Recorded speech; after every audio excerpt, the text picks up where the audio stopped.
They said the desert kills everything except time. It eats paint, rusts steel, dulls glass, and turns skin to parchment. But the one thing it never seems to corrode is pride.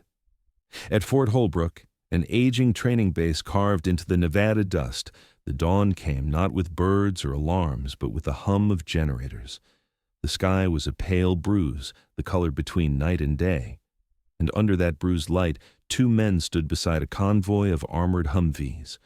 One of them, Lieutenant Evan Cole, was 26, sharp uniform, clean shave, restless posture, a man who believed in data, coordinates, and the comfort of glowing screens. Next to him stood Ray Dalton, the outpost camp keeper, 68, sunburnt, hands rough enough to sand wood without tools. His uniform was long faded to desert beige, the insignia rubbed away. He carried no rifle, only a small brass compass that hung from a cord around his neck. Cole noticed it when the old man pulled it out to check the wind. "Is that thing even magnetic anymore?" he asked, half amused. Ray smiled without looking up. "Not sure. But she still points somewhere." Cole smirked. "Yeah, north, unless you drop it or breathe on it or sneeze on it." He tapped his wrist GPS. "This one talks to satellites, Ray. Whole constellation of them. Yours probably talks to ghosts." The old man chuckled. "Maybe that's who answers quicker." Cole rolled his eyes. "Appreciate the nostalgia, but we're mapping new routes today, not old war stories." Ray closed the compass, the metal creaking like an old hinge. He didn't reply. He didn't need to. The desert would speak for him soon enough. The morning heat was the kind that made you forget what cold ever felt like. Waves shimmered over the dunes, and every breath felt borrowed. The convoy crawled east, 2 Humvees, a cargo truck, and a small rover for surveying. Ray sat in the back, eyes half closed, body moving with the rhythm of the bumps. He looked like someone listening to a song only he could hear. Lieutenant Cole sat up front, typing coordinates into his tablet. He wasn't really looking at the land, he was watching numbers. When the numbers lined up, he smiled. When they didn't, he frowned. "Navigation online," said Sergeant Knox, driving. "GPS signal good, weather stable." Cole nodded. "Stay the course. Base wants us 50 clicks northeast by sundown. Easy run." In the rearview mirror, Knox caught sight of the old man. "Hey, sir. Why's the geezer tagging along again?" Cole shrugged. "Said he knows these dunes like the back of his hand." He grinned. "I told command my app knows them better." The two laughed. In the back, Ray's thumb brushed the surface of the compass, and the needle twitched like it had heard them. By noon, the desert began to shift. The light turned white, then gold, then the color of burnt glass. The wind whispered first, gentle as memory, then louder, rougher. The air started to taste like copper. Ray lifted his head. "Turn around," he said softly. Cole didn't hear him, or pretended not to. "Excuse me?" "Turn around," Ray repeated louder this time. "The wind's wrong." Cole glanced at his display. Everything was green, every reading normal. "Wind's fine. We've got at least 6 hours of clear visibility." Ray looked at the horizon, narrowing his eyes. "No, son. That's not clear. That's empty." "There's a difference," Cole exhaled sharply. "With all due respect, you've been out here too long. It's just heat haze." Ray nodded once. "Yeah, I've seen heat haze before, but I've also seen storms that start with a lie." 15 minutes later, the GPS flickered. The little digital voice that had been calling out coordinates stuttered, and then went silent. The screen froze, then rebooted, then froze again. Knox frowned. "Sir, satellite ping dropped." Cole scrolled, reset, swore, reestablish. "It's just a temporary loop," but it wasn't. Outside, the wind began to scream, not howl, scream, as if the land itself was grinding its teeth. "Visibility decreasing," said Knox. "Slow down," said Cole. Ray was already standing, bracing himself between the seats. "Don't stop," he said calmly. "If you stop, the dunes move faster than you." Cole shot him a look. "You're not in command here."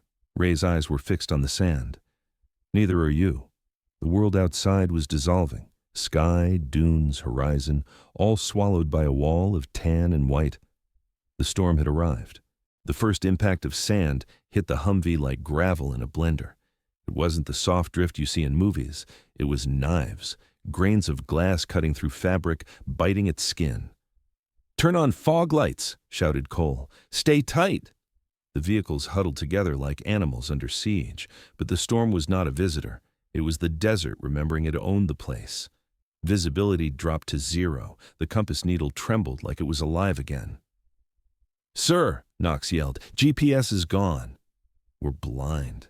Cole stared at his tablet. The map had vanished, just a blinking question mark. From behind him, Ray's voice was almost swallowed by the wind. "Head west by south. Stay low ground." Cole turned. "You don't even know where we are." Ray smiled faintly. "I know where the wind comes from." That's enough. Cole hesitated, torn between logic and survival. Then the first truck veered too far right and disappeared into the storm. Cole clenched his jaw. "Follow him." "No," said Ray firmly. "He's going north." Cole snapped. "And how the hell would you know that?" Ray opened his palm, showing the compass. The needle pointed sideways, steady, defiant, refusing to obey chaos. "Because she's still right," he said. Cole looked at him for 3 long seconds, then finally, reluctantly, nodded. "Knox." "Follow him." They moved slowly, 1 mile an hour at best. The sand roared against the metal, a sound like rain made of teeth. Ray walked ahead of the first Humvee, one hand shielding his face, the other gripping the compass. He was no longer an old man. He was a relic in motion. The storm bent around him. The convoy crawled forward inch by inch, following the ghost of a man who seemed to know where to step even when the world had forgotten its floor. Inside the Humvee, Cole gripped the wheel so hard his knuckles bled. Every instinct screamed to stop. Every training manual said, "Wait it out." But something about the old man's silhouette, fragile yet unwavering, kept him moving. Hours passed. The radio was long dead. The air filters clogged. Still, Ray's pace never faltered. Finally, just before nightfall, the storm broke apart like a cracked mirror. The sky returned, bruised purple, trembling with lightning.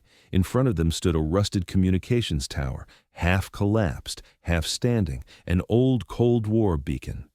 Ray smiled, wiped his face, and said, "Told you the wind remembers." They built a camp at the base of the tower. The metal structure moaned like an old ship as the wind moved through it. Inside the shadow of the vehicles, they huddled. Cole leaned back, shaking his head. "You had no GPS, no map, no comms, and you still led us straight to this?" Ray shrugged. "I didn't lead you. The desert did. I just remembered how to listen." Knox chuckled. "You some kind of desert whisperer or what?" Ray grinned. "Nah, just a man who's been lost enough times to learn how not to panic." Cole stared at the compass in Ray's hands. The glass was cracked, the face tarnished, the numbers faded, but the needle still quivered, faintly alive. "Why keep it?" he asked quietly. Ray's eyes softened. "Because I once promised a man I'd bring it home." He didn't say more, and Cole didn't ask. The storm raged again after midnight. Lightning flashed across the dunes like artillery fire.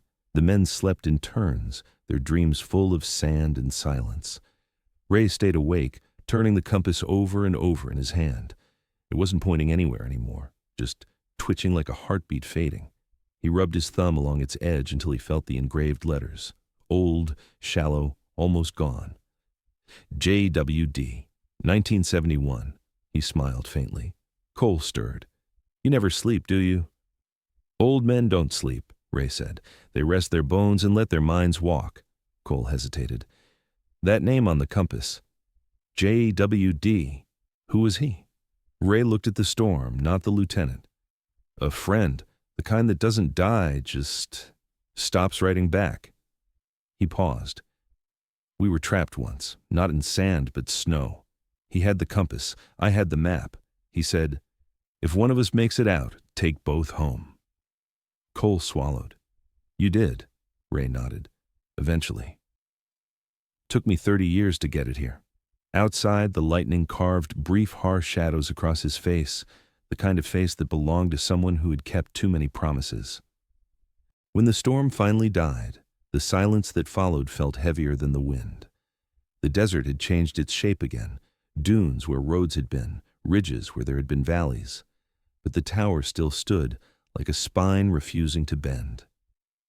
Ray walked a few paces ahead, looked down, and knelt. The compass needle was still. Dead. He smiled softly, then turned toward Cole. "Now it's your turn to carry it." Cole blinked. "What?" Ray pressed the compass into his palm. "The desert will test you again. When it does, don't ask it for directions. Ask it for forgiveness." Cole frowned. "You talk like we won't both make it back." Ray's grin was small and sad. "One of us already made it home a long time ago." He turned away, walking toward the horizon where the first light broke through. The rising sun painted the dunes in fire. Cole wanted to call out, but didn't. He just stood there, compass heavy in his hand. They reached the base perimeter 2 days later. The sand had eaten the road, but somehow they found their way, straight as a thread. When Cole turned back, Ray was gone. He searched the crawler, the trucks, the dunes. Nothing.